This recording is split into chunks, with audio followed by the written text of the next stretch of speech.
राहुल गांधी नाशिकमध्ये आले तर तोंडाला काळं फासू, ठाकरेंच्या शिवसेनेचे उपमहानगर प्रमुख बाळा दराडे यांनी इशारा दिलाय। सावरकरांबद्दल केलेले वक्तव्य खपवून घेणार नाही। महाविकास आघाडीमध्ये पुन्हा धुसफूस सुरू झाल्याचं देखील आता या निमित्तानं बोललं जात आहे। राहुल गांधी आले तर त्यांच्या गाडीवर दगडफेक करू असा इशारा देखील दराडेंनी दिला।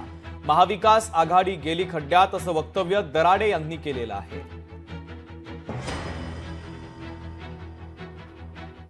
राहुल गांधी येत्या महिना 2 महिन्यामध्ये नाशिकला येणार आहे। जेव्हा ते नाशिकला येतील तर माझी महाराष्ट्रात यायच्या अगोदर राहुल गांधींना एक महाविकास आघाडीतील घटक म्हणून विनंती की त्यांनी महाराष्ट्रातील जनतेची त्या वक्तव्याबद्दल माफी मागावी। अन्यथा नाशिकमध्ये यायच्या अगोदर एक शिवसैनिक म्हणून आम्ही त्यांना काळं फासू, त्यांच्यापर्यंत जर पोहोचू शकलो नाही तर आम्ही निदान त्यांच्या ताफ्यावर तरी दगडफेक करू। ही माझी वैयक्तिक शिवसैनिक म्हणून भूमिका आहे व मी त्या भूमिकेवर ठाम आहे। काय फरक पडेल ना पडेल आम्ही याचा विचार करणार नाही। आणि मी तरी वैयक्तिक ही जे मी भूमिका मांडली आहे ती माझी वैयक्तिक शिवसैनिक भूमिका आहे व त्या भूमिकेवर आम्ही ठाम आहोत। आणि या संदर्भात अनेक राजकीय प्रतिक्रिया समोर येत आहेत, त्याही आपण ऐकूयात। राहुल गांधी यांचे वडील राजीव गांधी यांचं बलिदान देशासाठी आहे। राहुल गांधींच्या आजीचंही बलिदान हे देशासाठी आहे आणि कुठल्याही भ्याड धमकीला राहुल गांधी आणि काँग्रेस घाबरणार नाही। स्वातंत्र्याचा इतिहास काँग्रेस पक्षाला आहे, राहुल गांधीला आहे, ते आमचे नेते आहेत। कोणी जर भ्याड स्वरूपाच्या जर धमक्या देत असतील तर त्यांना राहुल गांधी सोडा, आमचा काँग्रेसचा सामान्य कार्यकर्ता हा पुरून उरेल। त्यामुळे अशा धमक्या राहुल गांधींना आणि काँग्रेस पक्षाला देऊ नये। राहिला प्रश्न राहुल गांधी सावरकरांच्या संदर्भात काय बोलले याची समीक्षा जर होत असेल तर त्याचं स्वागत आहे। राहुल गांधींनी कधीही शेलक्या भाषेत अथवा अपशब्द हे सावरकरांबद्दल काढलेले नाहीत। तर काँग्रेसचा कार्यकर्ता आणि महाराष्ट्र प्रदेश काँग्रेस कमिटी ही अशा प्रकारच्या आरोपांना निपटून घेईल। असं कोणीतरी वायफळगिरी जर करत असेल तर त्या ठिकाणी त्याची खबरदारी आम्हालाही घेता येते। आम्ही शांततेच्या मार्गाने, महात्मा गांधींच्या मार्गाने चालणारे अहिंसेची मंडळी आहोत। पण आता कलियुग आहे आणि कलियुगामध्ये आम्हालाही कलियुगासारखं वागता येतं, एवढं लक्षात ठेवावे। शेवटी राहुलजी म्हणाले काय चुकीचं काहीच बोललेलं नाही आहे, आज तर काहीच बोललेलं नाही आहे। राहायला बाकीच्या गोष्टी तर इतिहासामध्ये जे लिहिलेलं आहे ते जर परत सांगत असतील तर त्याच्यामध्ये वावगं काय आहे? त्या गांधी परिवारानं सर्वात जास्त टेररिझम कोणाला फेस करावं लागलं असेल तर तो हा गांधी परिवार आहे। आणि अशा वेळेला जर तुम्ही राहुलजींना काय बोलत असाल तर हे कोणीच खपवून घेणार नाही। उद्धव ठाकरेच्या मावळ्यांना सुद्धा बाळासाहेब अजून बाहेर गेलेले नाही, त्यांचे विचार आणि जनतेचे विचार माहीत पडले, परंतु उद्धव ठाकरेंना कळत नाहीये। आता किती दिवस मावळे हे त्या गप्प बसतील, आता बोलायला लागले मावळे।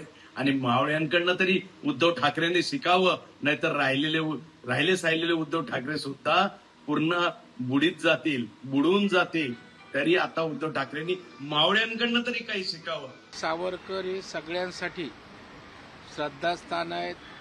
स्वातंत्र्यवीर सावरकर म्हणून आपल्या प्रति प्रचंड आदर आहे आणि त्याच्यामुळं उभाटाच काय, राज्यातला कुठलाही पक्ष, देशातली कुठलीही देशप्रेमी जनता त्या ठिकाणी सावरकरांचा अपमान सहन करणार नाही। सावरकरांच्या विषयी अशी भूमिका घेणं स्वाभाविक आहे, परंतु मला वाटतं उद्धव ठाकरेंच्या पक्षाच्या तकलादू भूमिका असतात, सोयीनं बदलत असतात। स्वातंत्र्यवीर सावरकरांच्या संदर्भात मुख्यमंत्री असताना त्यांची काय भूमिका होती, अनेकदा त्यांनी व्यक्त केलेल्या भूमिका काय होत्या हे महाराष्ट्राला देशाला माहीत आहे। तथापि ठीक आहे, उशिरा का होईना स्वातंत्र्य प्रेम त्यांचं उफाळून आलं, हेही नसे थोडके।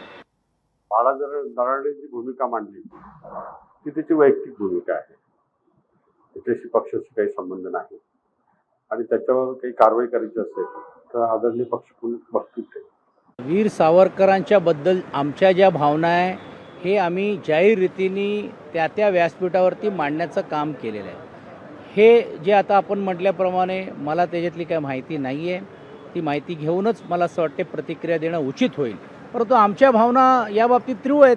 हे आम्ही महाविकास आघाडीमध्ये राहताना पण आम्ही बोलत होतो आणि ज्यावेळी नव्हतो तेव्हा देखील आमच्या भावना आम्ही स्पष्ट रीतीने व्यक्त केलेल्या आहेत। हा कार्यकर्ता फारसा ओळखीचा दिसत नाही किंवा तो त्यांच्या पक्षात फारसा दुर्लक्षित दिसतो आहे, त्याला कुठेतरी स्टेज शेअर होत नाही किंवा फारसं महत्त्व दिलं जात नाही, म्हणून हा काहीतरी स्टंटबाजी करून काहीतरी बोलून आपल्याच नेत्यांना आकर्षित करण्याचा केविलवाणा प्रकार असावा मला असं वाटतं. पावसाळ्याचे दिवस हे कोण पावसाळ्यामध्ये ॲक्टिव्ह होतं आपल्याला सर्वांना माहिती आहे. राहुल गांधी हे विरोधी पक्षनेते आहेत, काँग्रेस पक्षाचे वरिष्ठ नेते आहेत, संविधानिक पदावर आहे.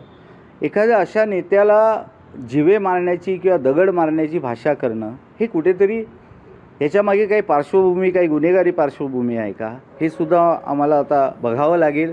बाळा दराडेची